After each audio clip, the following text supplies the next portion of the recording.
Hey, this is Trissa from Sewing and Things, and in this video I'm going to show you how to hem your Constance using a twin needle on your sewing machine. Now, I just use pins to hold my hem in place, but something that is really helpful is wash away wonder tape. Now, this stuff is great because it holds your hem down as well as preventing your fabric from stretching while sewing. And that is really handy because sewing machines are prone to stretching out your fabric while sewing. So this stuff is really handy to help with that. And it'll wash out in your wash. So let's get to it. If you don't have a cover stitch, that is a-okay. You can hem just fine using your sewing machine. I have a double needle or a twin needle in here that I'm going to do my hemming with, but you also can use a regular zigzag stitch to hem. And then they also, some machines have some other fancy stitches. Just make sure it's a stretch stitch. And then always do a test stitch to make sure that it's not stretching your fabric while you're sewing. And so you may need to adjust your pressure foot, or you may need to adjust stitch length, but I prefer to top stitch or hem with either the twin needle or a regular, just a regular zigzag stitch. And you can play around with the length of your stitch and the width of your zigzag to have it be to your liking. So I'm going to get a little scratch piece of material, and I'm going to do some test stitches. So you want to do this first, that way you have your stitch length figured out. If you need to release some foot pressure, you can do that now. Just make sure when you're doing your test stitch for hemming that you are sewing it so you're going with the greatest amount of stretch, since that is the way you'll be sewing with your hem. So I have my stitch length right now set at 3. With thinner fabrics, the thing you have to be careful with is tunneling.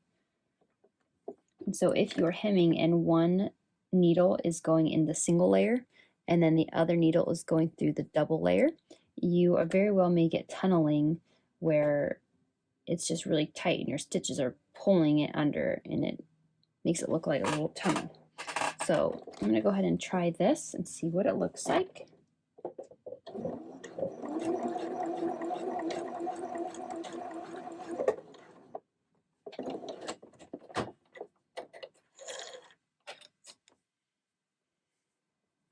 So this actually looks pretty good.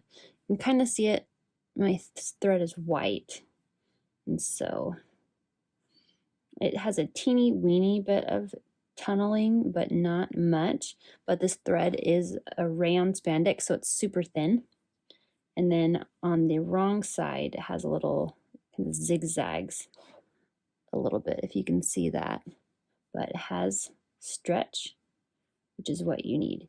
Got to be careful when you pull your stitches, because when you pull it, it will loosen this bobbin thread. So you just got to be a little careful you don't pull it too much before you tie off your stitches. But that looks pretty good. But I'm going to do a test run on this baby waffle.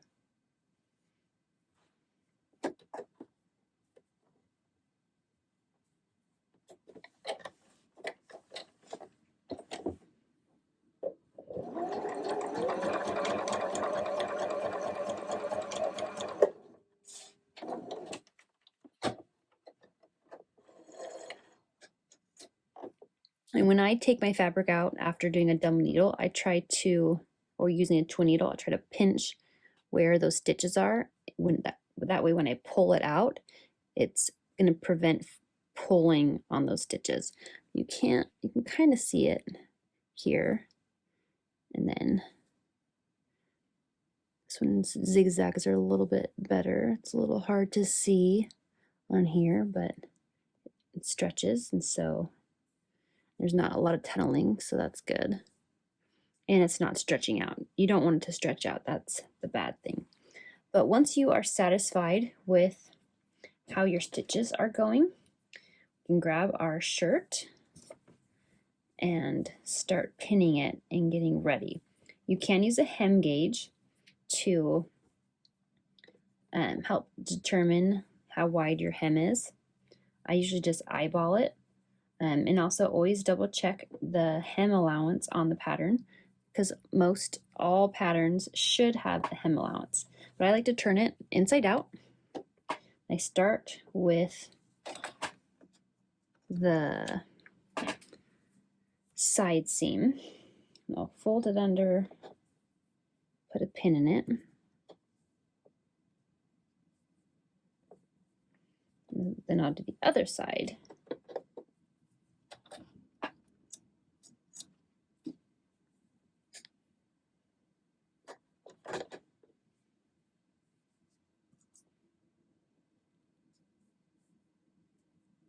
And I like to check those to make sure that I pin them the same, since I'm not using a hem gauge. Those are the same, so that's good. And then I'll continue pinning the rest of the way.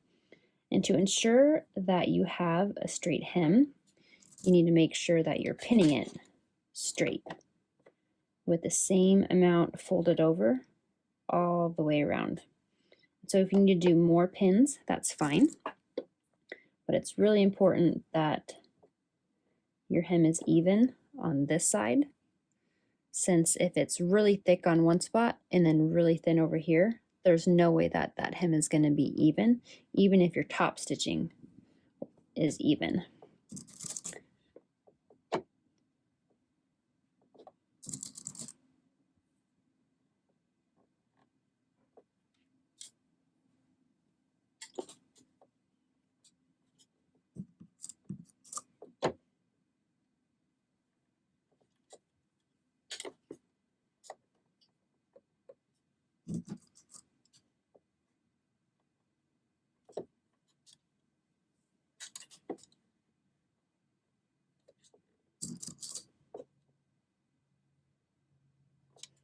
And once it's all pinned, I like to grab about the middle of one side, middle of the other side, and put them up to each other to make sure they are the same.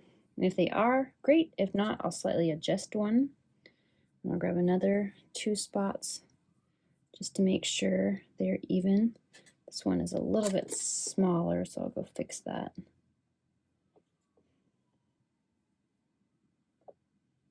And now, once it's all pinned, you are ready to sew that on. Now you want to make sure that when you are hemming this, that both of your needles are going through both layers of fabric. Again, so it's less likely to tunnel. So you can always put your fabric in underneath to see where you need to be lining up your fabric for it to stay consistent. You can put masking tape, washi tape, something on there for a guide if you don't have guides on your machine, or if the guides on your machine aren't helpful of where you need it to be. And so I am going to just do mine at the 3/8 of an inch mark, because that seems to be matching where this is. And so I'm going to start at one side seam, and then I'll end back here. And so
So once you finish hemming, I'm going to make sure you tie off those ends with a square knot to make sure that it doesn't unravel or pull out. You want to try not to stretch it too much before it's tied out. That way those stitches don't loosen up too much. But once that is done, you go ahead and do the same thing for your sleeves, unless you're adding cuffs, then you wouldn't need to worry about that. You'll do the same thing, fold it under whatever that hem allowance is, put some pins in there. Always like to go from the inside out.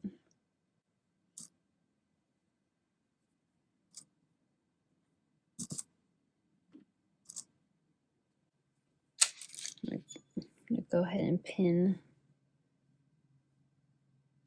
both of these.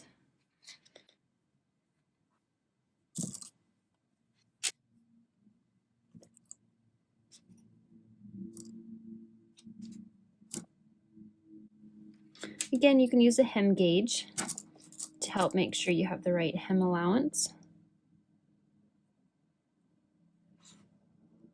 But I like to grab both of my hems and put them up to each other to make sure they're the same size before I start sewing. And then go to town.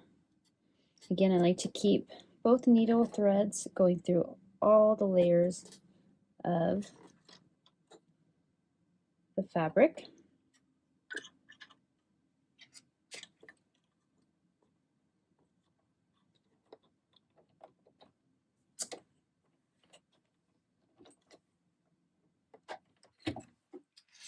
Actually, loosen it up a bit.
Again, just like before, we will tie those off. So you want to grab a pin to pull that thread to the wrong side.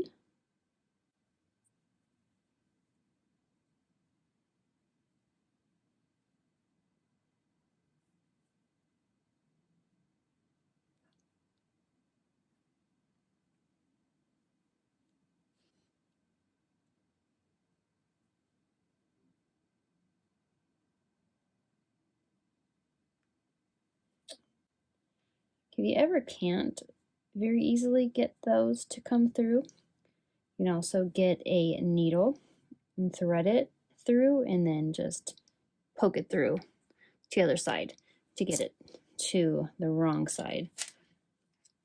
So I'll just tie this one. So you'll take one thread in one hand, two threads in the other hand, take over, back, under and through. And the same thread that was over, you're going to bring it back over, under and through for a square knot.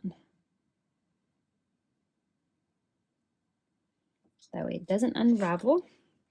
You'll do the same thing for the other one to keep it from unraveling. And we'll do the same thing for the other sleeve.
And again, grab a pin. We're going to bring those needle threads to the wrong side.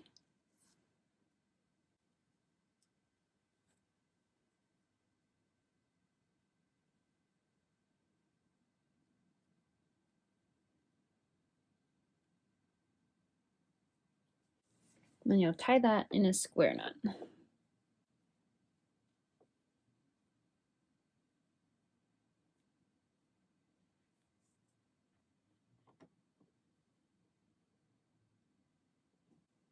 And be sure to trim your threads.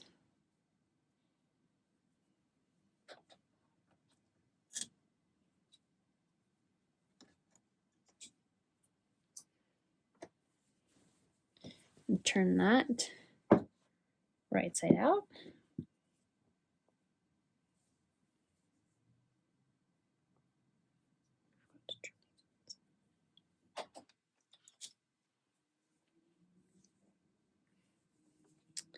There you go. Nice little Constance sewn strictly with a sewing machine. Doesn't look too bad. Then go ahead and try it on your little or yourself, depending on who you made it for. But that's it. Nice hemming done. So, if you have any questions, drop a comment either on this video or in the Facebook group. But that's it. To stay up to date on the latest videos, be sure to subscribe to my channel, or you can check out my blog at sewingandthings.com.